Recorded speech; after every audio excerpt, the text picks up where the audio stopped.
Look, between the questions about TikTok's future and also Mark Zuckerberg's announcement that Facebook is ending its fact-checking program starting in the US, it is a precarious time on the internet. A lot of change could come very quickly. Today, where social media goes from here.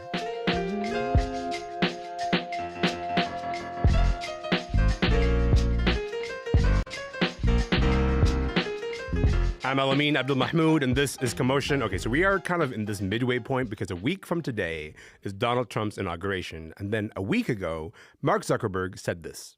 The recent elections feel like a cultural tipping point towards once again prioritizing speech. So we're going to get back to our roots and focus on reducing mistakes, simplifying our policies, and restoring free expression on our platforms. First, we're going to get rid of fact checkers and replace them with community notes similar to X, starting in the US. The fact checkers have just been too politically biased and have destroyed more trust than they've created.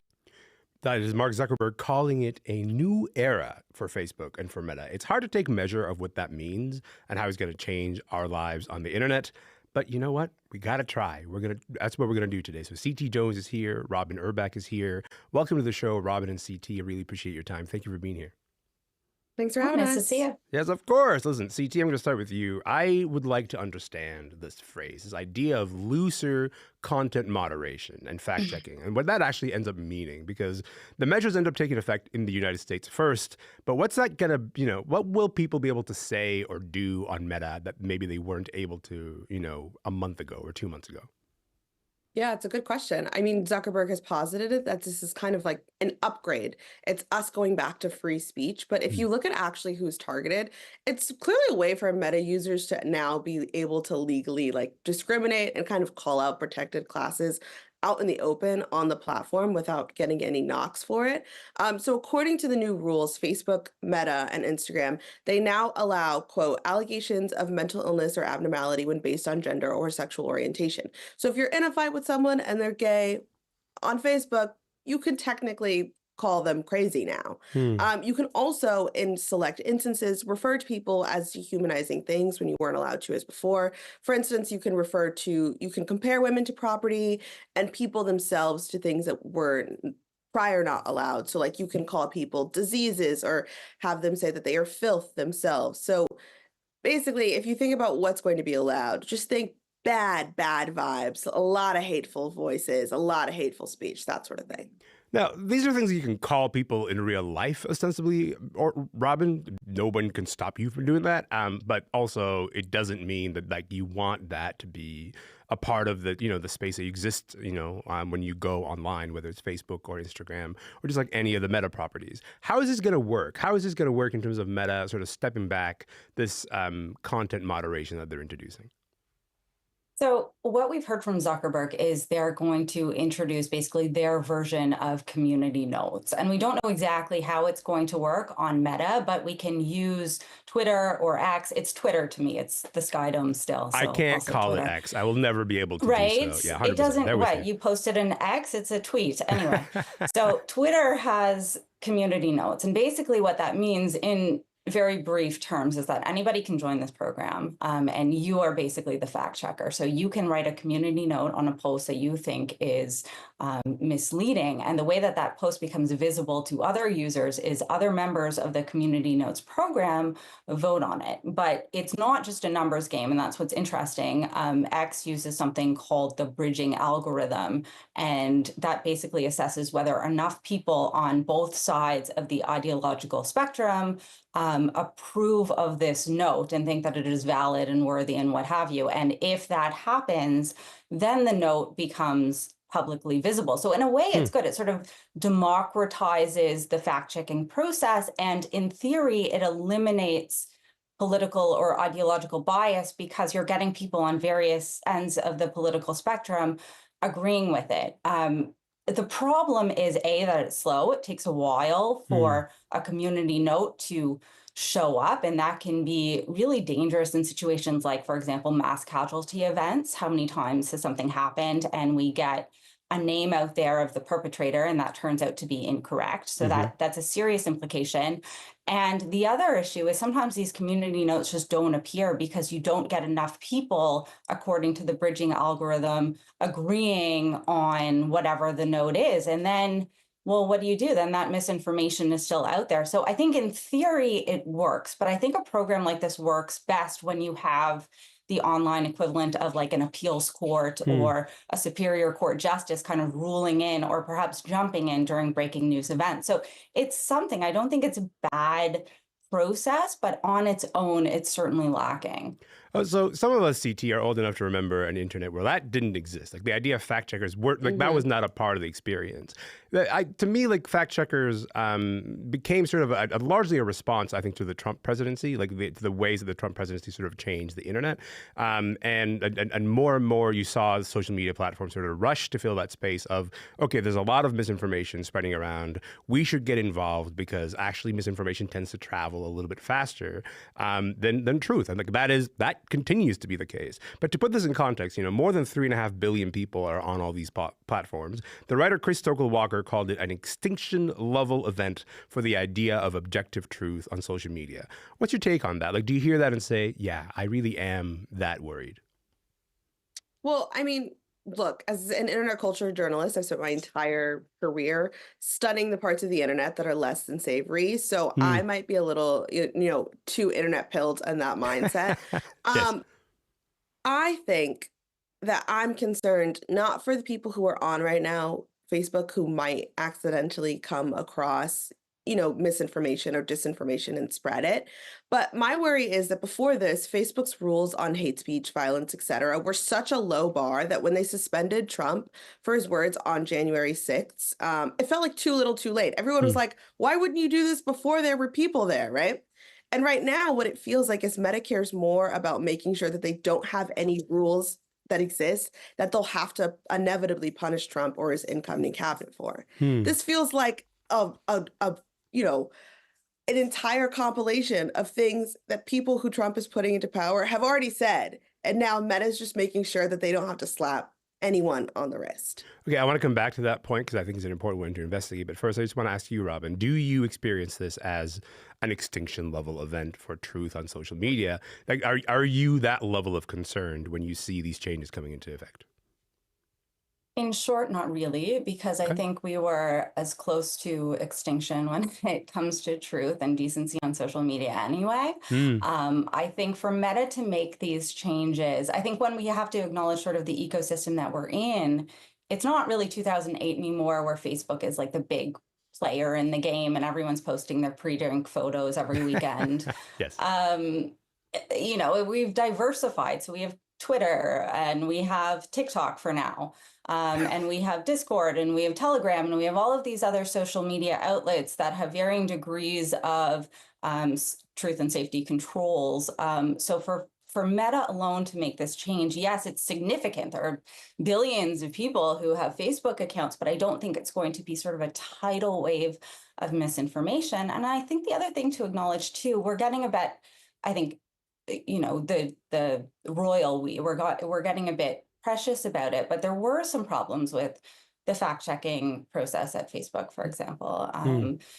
Earlier in the pandemic, there were articles from mainstream publications like The Atlantic discussing, for example, the lab leak theory about COVID-19, and those were taken down. And with hindsight, we can see that that was probably premature. We still don't know. Maybe there is some credibility to that. But at the time, it really did seem like censorship. And I think the last thing that I'm sort of, that's tempering my, existential dread about the future is that the past, even with Facebook having these processes in place, isn't so rosy. I mean, if you think the January 6th storm on the Capitol, which was fueled by misinformation, the idea that Donald Trump had the election stolen from him, well, that idea took hold and motivated people pretty well, even with Facebook having these sort of controls and fact checks and everything else there. So I don't think this will see a sea change because I think, unfortunately, we've already been on that path for a long time. I'll tell you what feels different to me about this moment, CT, is that at least, Elon Musk and the ways that X has sort of changed its approach, Twitter has changed its approach to fact checking, that feels of a piece with a sort of like a cultural project that Elon Musk is engaged in, right? Which is to say that like he's not interested, he's very interested in the culture war. He's very drawn to, like owning the libs. Like that is like a part of the ways that Elon Musk sort of exists in the world. Mark Zuckerberg hasn't really existed in that space, at least not meaningfully to me. Like Meta sort of seemed to operate at least with a slightly different set of ethos and different set of ethics. But then when we see the video that he put out, he cites a cultural tipping point. That's the reason that he gave for making these changes. Is there any way in your mind where Mark Zuckerberg actually could have bucked the trend of saying, I see this cultural sea change that is going in that direction, and maybe Meta doesn't necessarily have to go there? Or do you see him as actually someone who's just largely more of a social engineer who does respond to these trends over time? How do you see this? Well, I think that's a very good point because I don't think anyone who's kind of followed Zuck's career has gotten like, this is a standout guy who's making these decisions. He wants to stand out of the pack. You know what I mean? Yeah. The reason why Facebook and Meta is the giant that it is right now is because they have spent years after years after years being middle of the road. They're like, we want to be the tech company for the average man. You don't have to think about this stuff. We'll think about it for you. And I like the idea of highlighting that a lot of people think that he's a social engineer because he is kind of accurately responding to trends. And I think what people tend to forget is that there are so many things that Zuckerberg wanted to happen that failed. You know what I mean? Do you remember when they had the Google thing where they're like, we'll all work, but we'll work from a Google room where we have little tiny versions of ourselves. I remember it well. How we fix the metaverse. COVID-19. Yeah, the metaverse. And I no longer want to even think about it because that's clearly did not come to pass. But anyway, it clearly did not come to pass, but it was something that Zuckerberg wanted very, very much. So when you say, is there anything that he could have done to buck the trend? Yeah, he has power. He could have stood up. He could have been brave. He could have drawn a line in the sand. He could have even done less and been like, okay, we'll relax some, but not all of these. But I think bravery in the face of opposition has never been Zuckerberg's MO from the beginning. So it's probably too much to ask for him to like grow a real spine now. Especially because, like the only subculture that he really ever likes is, wearing tech bro streetwear. So I think maybe he did what was expected. Even though I'm really disappointed, I don't think this could have gone any other way. Yeah, I don't think of Mark Zuckerberg as like a particularly countercultural figure. I think of him as someone who's like, he's very good at reading the tea leaves and going in that direction. And I think like that is how a lot of people are sort of reading, this response. I mean, like one of the things that happened this weekend is Mark Zuckerberg sort of issued this, I guess, edict, because you can do that when you're the CEO, of like, he said we're going to have, tampons removed from men's bathrooms at Meta headquarters. And what that read to me is like, it's not like a policy that is like rooted in any specific purpose other than to literally signal, Robin, that he's like a part of a conversation that is unfolding, a part of a zeitgeist that already exists. And he says, I would like to be a part of that because like I'm reading the tea leaves and it's suggesting to me sort of go in that direction. I have to say, there's like nothing particularly new, I should note, about billionaires trying to influence news and trying to influence culture through figuring out how to like own the news or how to contribute to distributing the news. And they also influence politics in the same way. But I have to say, like, there's something maybe unique about this moment, about the reach of those billionaires. What strikes you as different about this moment of billionaires trying to say, you know what, I think it can maybe influence politics in certain directions, Robin? I think what's different is that it's so in our face now. Like, I think before social media, or even, 10, 15 years ago, a lot of this stuff was happening more sort of behind the scenes. It was sort of a shady thing that was happening. I think we all sort of knew that those who are rich and powerful and plugged in can have a real tangible effect on politics. But now we get Mark Zuckerberg with his long hair and his oversized t-shirt basically saying to everyone, yeah, I'm sucking up to Trump. And that's kind of what he's doing. And I think CT makes a very good point that he's sort of coasting on the winds of change instead of making those wins himself. But it's very clear, I think, in this case, especially what Meta is doing. I think there's real tangible advantage, first of all, in eliminating some of the controls that it had.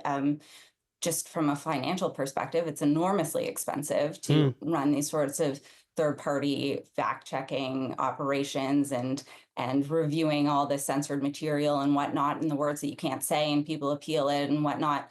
That's a huge operation, and Meta is basically foisting that on to everyday users, and they're abdicating responsibility in a way, saying, well, this isn't our decision anymore, it's the community. So if you have a problem, you can take it up with the community.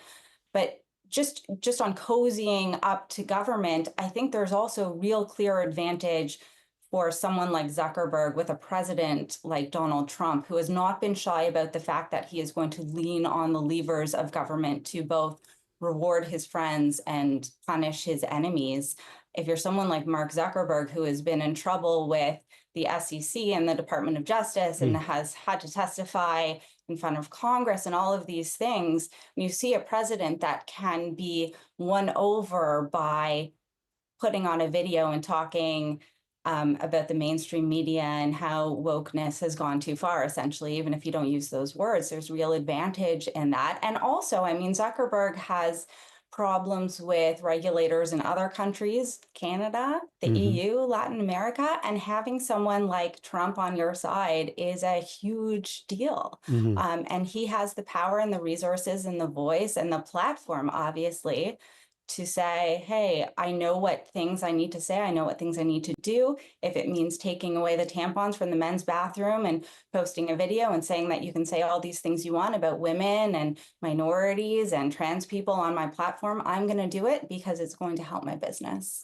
I'm having trouble separating the practicality of that from the cynicism of it, right? Because like I'm not, and I genuinely mean that, because it doesn't feel authentic to me, CT, that this is coming from Mark Zuckerberg and his philosophy as a person. I'm not saying that I know what that philosophy is, but I'm saying that like there has been an obvious public repositioning of Mark Zuckerberg, maybe in light of like how close Elon Musk has managed to get with Donald Trump, for Mark Zuckerberg to sort of like take the approach of saying, I need to get in there, I need to occupy some of this space. I'm not sure that any of this is authentically how he thinks or what he thinks. I'm not sure if he thinks these are big problems even. But I am sure that it is, well, at least my assessment of this is it feels like it's coming from a place of wanting to occupy a larger place, you know, in the culture in order to, you know, as Robin pointed out, it's not like Facebook has not had any legal troubles, both, you know, in the US, but also outside the US. And so when I think about Mark Zuckerberg and the public repositioning of Mark Zuckerberg, what is your read on what has inspired it? Like, what is your read on the forces that have motivated it? Is it, do you think, authentic to the idea of like, these are problems on Meta? Or is it about this wanting to play a larger cultural role in this moment and feeling a little bit shut out of that? I think that's a good question, because it's clear that Mark Zuckerberg wants to be cool. He wants it so He really bad. Does. You see the t-shirts, you know what he wants. I gotta say, great t-shirts. I'm on board with the oversized tees. They're great. They look great. But anyway, but that's, yes. I love the t-shirts, not sure about the hair. But I think what we're seeing is Zuckerberg is like, please, let me in. I'll do what it takes. I don't even have to believe this. But I also think it's fair to note that, like, as a billionaire, and we're talking billions, no one is ever going to act. I have yet to see a billionaire act in any way that like is against the interests of their funds. Like, cash is king. And I think Zuckerberg could, like you said, he saw what was coming and he was like, what do I do to protect my money? And right now that means telling Trump, whatever you want. It's not accidental to me that this is not the first time that you said cash is king on the show, CT. Like, this is like it's what I believe. I'll keep saying it. It's a regularly recurring thing that comes from CT Jones, and I love that, and I think it's absolutely true. Robin, I want to play you a clip if you don't mind. I want to play you this clip. A few days ago, freelance reporter Justin Ling was on our show, and here's what he said. Mark Zuckerberg and Elon Musk will always be able to determine how to change the platform to screw you. And Elon Musk has done that repeatedly. Mark Zuckerberg is doing it right now. Just did that this week. Changing the rules. So now you can say that gay people have a mental illness, and that's cool. And frankly, you know, even the discourse around that is making people insane. Why would you want to wade into that toxic tailing pond? Robin, when you hear that, when you hear Justin Ling sort of talk about the ways that Mark Zuckerberg has sort of adjusted to enter this arena, it's not just about billionaires trying to sort of wonder what to do with their influence. It is impacting us, right? So it's impacting the ways that people move through those social media platforms. It's impacting the ways that we experience those social media platforms. To what degree do you think this is making us aware of our complete powerlessness to sort of just be at the whims of how billionaires are feeling and the clubs that they want to get into and the conversations they want to be a part of? And then suddenly 3.5 billion people experience literal truth differently because, you know, you have a billionaire who's interested in having a conversation that he's not currently having. That's a pretty stark sort of exposure to how much at the whims of these forces we've always kind of been. Yeah, and I think, luckily, I think we're becoming sort of more wise to it. Like, I think there was an idea before we came more, collectively, we became more educated on the way that these systems work.